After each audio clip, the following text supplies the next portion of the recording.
अनिल जी को ज्यादा। धन्यवाद। नमस्कार दोस्तों, मैं हूं दिनेश केवरा। आप सबका स्वागत है न्यूज टाइम के मंच पर। दोस्तों, आज अंतर्राष्ट्रीय योग दिवस है, तो हमारी ओर से आप सबको शुभकामनाएं। इसके अलावा प्रधानमंत्री मोदी अमेरिका गए हैं और एक अनप्रेसिडेंटेड लेवल का वहां पर विरोध, 75 सांसदों का टोटल वहां पर 535 सांसद है, जिसमें 435 हाउस ऑफ रिप्रेजेंटेटिव जिसे कि अमेरिका की लोकसभा कह सकते हैं, और 100 सेनेटर यानी कि जिसे राज्यसभा आप कह सकते हैं। तो 535 में से 14% सांसदों यानी 75 ने मोदी की बहुत सारी बातों का विरोध किया है। सड़कों पर भी आम लोगों ने बैनर्स लहराए हैं और विरोध किया है। इसके ऊपर हम एक अलग कार्यक्रम करेंगे, लेकिन फिलहाल आज का प्रोग्राम जो है वो है, जो विरोधी दल कांग्रेस को राइट ऑफ कर चुके थे वो आज अपनी जान बचाने को भाग रहे हैं। कुछ तस्वीर साफ होती हुई नजर आ रही है भारत की राजनीति में, बल्कि एक क्रिस्टल क्लैरिटी होती नजर आ रही है। आप भ्रमित मत होइएगा दर्शक मित्रों, खासतौर से जो 23 तारीख को पटना में मीटिंग होने जा रही है, अगर आप उसके अंदर कहीं ममता बनर्जी को, अखिलेश यादव को और केजरीवाल को अगर पाते हैं वहां मंच पर, अगर आप पाते हैं तो उनसे भ्रमित मत होइए। ये सिर्फ फोटो ऑप होगा उनके लिए, इसके अलावा कुछ नहीं है। इन तीनों का रास्ता भी तय हो चुका है। केसीआर ने अपना रास्ता 4 दिन पहले तय कर लिया था, जब उसने कर्नाटक को अनाज देने से यानी कि राइस देने से मना किया था, और अब वो ऑलमोस्ट झुकता हुआ नजर आ रहा है पूरी तरह से बीजेपी के पाले के अंदर। यानी कि केसीआर इस मीटिंग में नहीं आ रहे हैं, जो कि पटना में होने जा रही है। Kejriwal is trying to become much bigger than his size, और मुझे लगता है कि वो भी इस गठबंधन का हिस्सा नहीं होगा। अब आपके सामने सिर्फ 2 ही गठबंधन है, और अखिलेश, केसीआर, केजरीवाल, ममता, जगन रेड्डी, नवीन पटनायक और एआईएडीएमके, बची खुची और जेडीएस, ये एक ऐसा ब्लॉक है विपक्ष का जो कि अपनी जान बचाने को भाग रहे हैं। मैं सच कह रहा हूं, जान बचाने को। उत्तर प्रदेश का जो एक निर्णय आया है, जहां पर खासतौर से एसपी ने अपना, जो समाजवादी पार्टी ने जो अपना एक नॉमिनी नियुक्त किया है मुजफ्फरनगर के लिए, उससे आरएलडी यानी कि जयंत चौधरी बहुत ज्यादा खफा है। और एक चांस वहां भी एक बनना शुरू हो गया है कि शायद शायद मुझे ऐसा लगता है कि जहां पर अखिलेश यादव अकेले चुनाव लड़ेंगे, और हो सकता है कि आरएलडी कांग्रेस के साथ मिलकर पूरे यूपी का चुनाव लड़ेगी। ये सिनेरियो अब रियल टाइम में इमर्ज होकर आ रहा है। ममता के इरादे अब ऑलमोस्ट जग जाहिर होते जा रहे हैं, जब उन्होंने कहा था कि मैं अगर आप मुझसे, कांग्रेस मुझसे सहयोग चाहती है तो उन्हें मेरी शर्तों पर चलना होगा। लेकिन ऐसा लगता है कि विपक्ष की जो एकता की जो बातें हो रही थी, अब वो टूटकर बिखर चुकी हैं। जो आपके सामने गठबंधन है महाराष्ट्र के या फिर बिहार के या फिर कुछ अन्य जगहों के, बस वही आपकी फाइनल विपक्षी एकता है। बाकी सारे दल जो मैंने 6-7 गिनाए हैं, ये विपक्षी एकता के पूरे डोमेन से बाहर हो चुके हैं। इसी विषय पर बात करने के लिए आज 3 विद्वान हमारे साथ मौजूद हैं। डॉक्टर अनिल जैन जी, सर स्वागत है आपका। जय हिंद, बहुत बहुत। डॉक्टर सुनील शुक्ला जी, वरिष्ठ पत्रकार हैं, सर आपको भी जय हिंद सर। और अधीर रोहल जी, आपको भी जय हिंद, स्वागत है आपका सर। आज मैं सबको जय हिंद के नाम से संबोधित कर रहा हूं।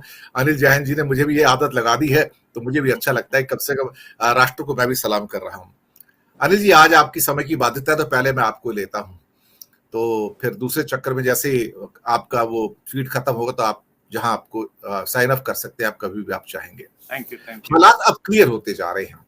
हमें पटना की मीटिंग का अब इंतजार नहीं करना चाहिए उस फोटो ऑपरेशन के लिए, जहां पर केजरीवाल, ममता या केसीआर तो शायद आ ही नहीं रहे, अखिलेश यादव, उनका यकीन नहीं करना चाहिए। ये बात ऑलमोस्ट पूरी पक्की हो चुकी है। पूरे परिदृश्य पे आपकी टिप्पणी अनिल जैन जी। दिनेश जी, मैं बहुत आशावादी हूं इस 23 तारीख की जो पटना में बैठक होने जा रही है विपक्षी दलों की, और ये तमाम चीज़ें अपना अपने राजनीतिक दल को बचाने के लिए या उसका विस्तार करने के लिए ये छोटी मोटी चीज़ें चलती रहती हैं। लेकिन जितने भी गंभीर राजनीतिक नेता हैं हमारे देश में, खास तौर पे जो आपने उत्तर प्रदेश के विषय में जो अपनी बात कही थोड़ी देर पहले, मुझे नहीं लगता कि उत्तर प्रदेश में वो सिनेरियो क्रिएट होने वाला है कि एक तरफ समाजवादी पार्टी होगी, एक तरफ भाजपा होगी, और एक तरफ कांग्रेस और आरएलडी का कोई गठबंधन होगा। अभी सुनील जी तो खैर उत्तर प्रदेश में रहते हैं, ज्यादा जानते हैं, लेकिन अभी वर्तमान में समाजवादी पार्टी का आरएलडी के साथ संगठन है। नोकझोंक छोटी मोटी होती रहती है, लेकिन उन्होंने पश्चिमी उत्तर प्रदेश में जैसे खतौली का चुनाव हुआ और जो चुनाव हुए उसमें एक अच्छा प्रदर्शन किया है। और चंद्रशेखर आजाद, मायावती फैक्टर काफी कमजोर हो गया उत्तर प्रदेश में, उसके कुछ अपने अलग कारण हैं और मायावती जी अपने मतदाताओं के संपर्क में भी नहीं है, अपने आइवरी टावर में बैठी रहती हैं। लेकिन चंद्रशेखर जो आजाद करके जो लड़का है, जो भीम आर्मी चलाता था और उसने अब आजाद समाज पार्टी बना रखी है, उसका उत्तर प्रदेश के दलितों में और जो अति पिछड़े समाज के लोग हैं उनमें काफी अच्छा असर हो रहा है। तो ये 3 राजनीतिक दल और एक अपना दल जो राजमाता जो उनकी सोनेलाल पटेल जी की वाइफ थी, कृष्णा, क्या नाम है उनका? कृष्णा पटेल। कृष्णा पटेल, जी जी। तो वो भी इस गठबंधन में ऑलरेडी है। और मुझे लगता है कि कांग्रेस में बहुत ही गंभीर और समझदार नेता है।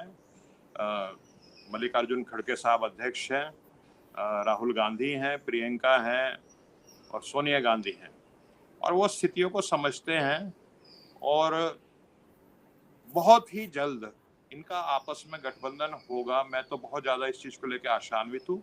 अगर अखिलेश की कुछ रिजर्वेशंस हैं तो basically Akhilesh comes from Janata Dal परिवार, जो पुराना जनता दल होता था जिसमें नीतीश कुमार, लालू और आपका अखिलेश के जो फादर मुलायम सिंह जी, ये सब लोग एक साथ रहा करते थे। तो मुझे यकीन है जब नीतीश जी अखिलेश से बात करेंगे और लालू जी बात करेंगे, इसमें इंटरवीन करेंगे, तो अखिलेश का अगर कुछ सख्त रवैया अपना भी रहा है तो वो उसके बाद नरम होगा, ये इसका मेरे को 100% यकीन है। तो मैं ये मान के चल रहा हूँ, अपने जो मेरे पास सूचनाएं भी हैं और जो मेरे पुराने अनुभव हैं, कि उत्तर प्रदेश में भारतीय जनता पार्टी के विरुद्ध एक डायरेक्ट कंटेस्ट होने जा रहा है, जिसमें समाजवादी पार्टी भी होगी, आरएलडी भी होगी, कांग्रेस भी होगी और आज़ाद समाज पार्टी जो चंद्रशेखर आज़ाद की जो है भीम आर्मी की, वो भी उसमें रहेगी और इनका सबका अच्छा प्रदर्शन होगा। मैं नहीं कहता कि ये स्वीप कर जाएंगे, लेकिन लगभग 40 सीटों पे इनका बहुत अच्छा प्रदर्शन रहेगा और 30 से 40 सीटें ये लोग जीतेंगे, ऐसा मुझे आज की तारीख में लगता है। और कुछ ना सर्वेक्षणों की भी रिपोर्ट आती रहती हैं और ऐसा भी सुनने में आता है कि भाजपा भी कोई सर्वेक्षण कराया, उसमें भी उनकी 40 ही सीटें आ रही हैं, बाकी उन्होंने रेड जोन में बताई हैं 40 सीटें। तो फिलहाल मुझे ये लगता है दिनेश जी। जी, मैं सुनील